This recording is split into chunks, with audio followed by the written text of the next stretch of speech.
So a lot of times on this channel, we've talked about merchandise at live events. I'm a former merchandise manager, so I know how a lot of this stuff works. And you guys have had a lot of questions over the last couple of years about how this kind of stuff works. And we've done quite a few videos about merchandise fees and prices and stuff like that. But today I want to talk about something completely different that we've never talked about before. And that is price matching. You ever go to a show, like a package tour, and you wonder why every single band, regardless of if it's the opener or the headliner, has the same prices? Price matching. Price matching. The reason I want to talk about this is because this was recently brought up to me on our Discord. Apparently, Whitechapel, who is on tour right now with, I believe, Meshuggah, posted a picture on their Twitter, which they have since deleted, where it showcased their merchandise prices, and people lost their fucking minds. Okay, so I just checked before we start. Whitechapel is currently on a North American tour with Meshuggah and In Flames. Whitechapel is the opener on that bill. Now, recently, this was on Twitter, and I know this is very hard to read, like on screen, and I'll try and make it better for the YouTube video.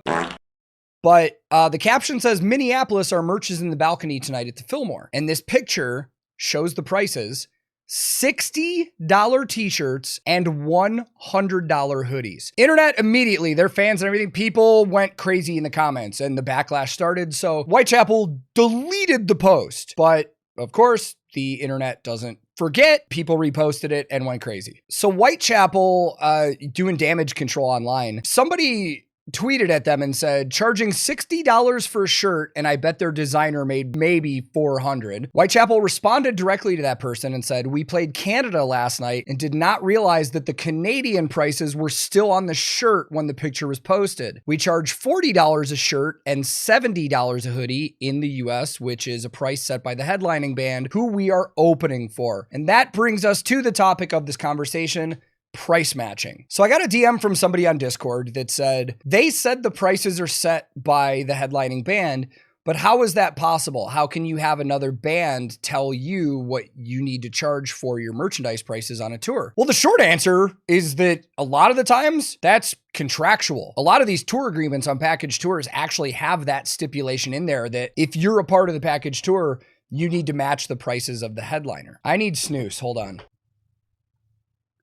Now, matching the headliners aside, the price difference between the Canadian and US merch, that always happens like that because the conversion rate between the two currencies is different. And bringing merchandise over the US border into Canada for a tour is a giant pain in the ass. You have to do customs. You have to pay taxes on everything you bring through. That's why every tour I've ever been on as a merch person, when we're going through a border, I have always boxed up all of our merchandise at our last US show and left it at that venue to be picked up by a courier to be taken to our next US show. And then we get merchandise that's printed in Canada, so we don't have to deal with any of that. Because it's a little more expensive to do that in Canada, and because the conversion is different, Canadian prices are always higher. When I did the Van Halen tour back in like 2012, I think in the US, our t-shirts were like $40. And then when we went into Canada, it was $55 or $60. So that didn't surprise me at all. Would I pay $60 for a tour shirt in Canada? Probably not, personally, but people do. I mean, I'll even use Electric Callboy as an example, who I just toured with earlier this year. When we were in the US, I believe the shirt prices were $35. And when we were in Canada, they were $55. And I remember saying to our merch girl, I was like, 55? It's like, man, I know why the price went up when we went into Canada, but I'm like, I fucking would not pay that personally, but other people did. So it's all good. People want their tour merch, and that's great because it still supports the band. But let's actually focus on the price matching. Now, I saw Frontier, French-Canadian band that we've listened to a lot on this channel. They're in chat, and they said, why? The whole premise behind price matching for all of the bands across the board is so that one of the opening bands can't undercut one of the headlining bands to potentially sell more merchandise. That is the basic scope and viewpoint of the whole thing. It's to make it fully even across the board so that nobody can undercut and potentially steal sales from someone else. Now, on a business sense of that, I understand it. I totally get it from a business standpoint. But if I were in a band and I was a fan, I'm actually even as a fan, like I'm kind of against it. Think about it like this. And this is the argument that I've made to management before when we've tried to price match with bands and stuff. Let's say the headliners bands are $40 or the headlining band's t-shirts are $40.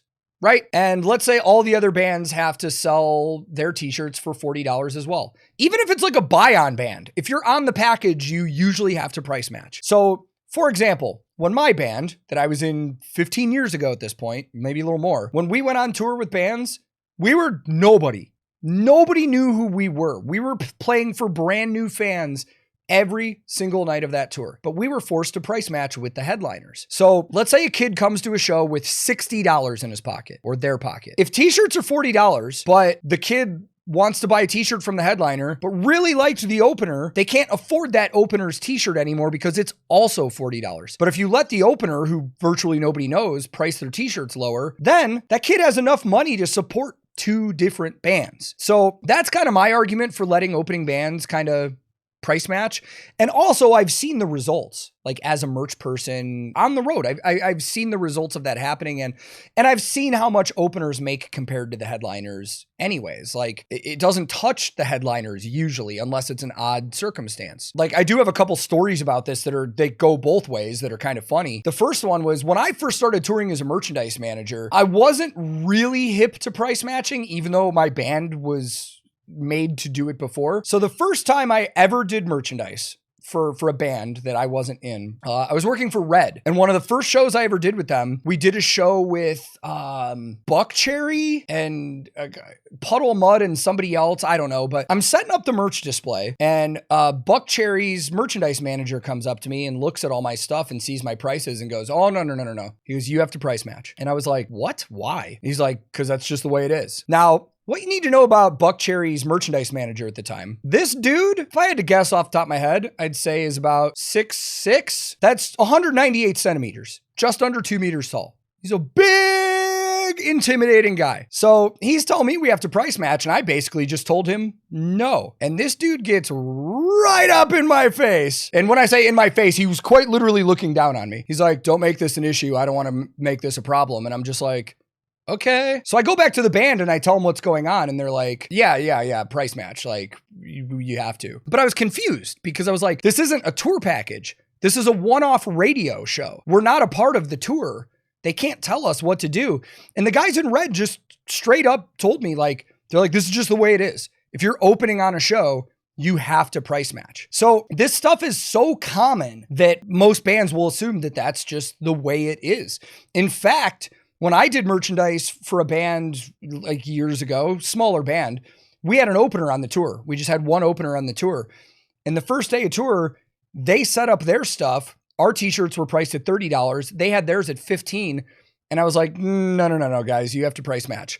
Because I thought it was an unwritten rule in the industry that you had to price match everything. So I started making this band, or I tried to make this band price match us. And they did the smart thing. They said, "Oh, let us check with our manager and we'll get back to you." They called their manager. Their manager was like, "No, there's no price matching in the tour contract, so we're not going to." And then I got a call from the manager of the band that I was working for, basically telling me off for being mean and trying to make us price match an opening band. And I was like, I thought this was just the way it goes. Like openers have to price match. And they're like, a lot of the times, yes, but we don't make our openers price match. So that was pretty cool, because I did see that it did allow fans to buy merch from the headliner that I was working for, as well as support and buy merch from the opening band. But to the point that a lot of business managers make about opening bands undercutting and having more sales than the headliners, it's not happening. On that tour, we allowed that opening band to sell their t-shirts for $15 a piece every night, undercut all their merchandise from all of our prices, and we annihilated them every night in terms of merch sales.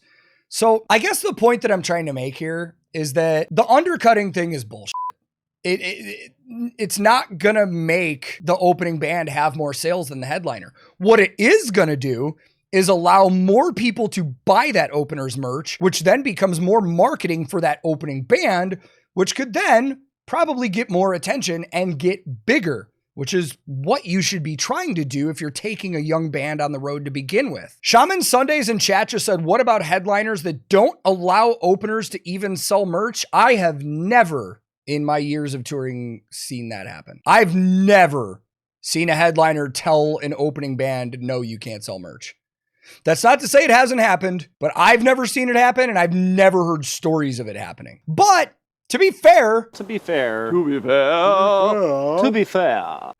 somebody brought up in another video that we did, headliners taking a merch fee from openers, which I had never fucking heard of before, ever. And one of my touring friends that actually does merch still told me that he's seen bands try and do that, which is also shady as in my opinion too. Croax Curse just said, curious if anyone would just think, okay, merch of the band I like is too expensive, I'll just buy the other band merch instead. Possibly, but are you going to buy merch from a band that you didn't enjoy? So my point is, like, let's say the opener's merchandise is priced lower. Are you going to buy it just to buy it? Or like, even if you didn't enjoy their set, or do you have to like them? So you know what I mean? Like, I'm not just going to buy somebody's merch just to buy something. But yeah, so on the topic of price matching and stuff, like, it is a thing. Whitechapel was not making that up. Like, they definitely had to price match with Meshuggah and In Flames for sure. But the argument could go either way. I'm more on the position of openers should not have to price match unless it's something like a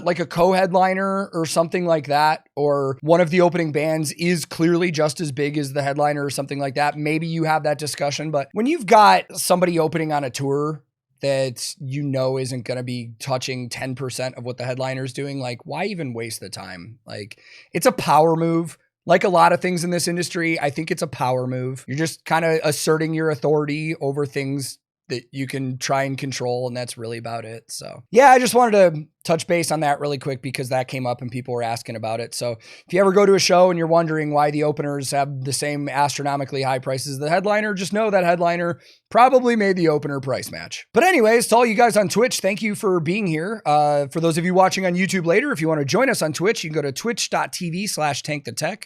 We record stuff like this often. And if you want to follow me on social media, my handle is @TankTheTech. But until next time, wherever you are in the world, be safe, be kind to each other. I love you all, and I will see you very soon.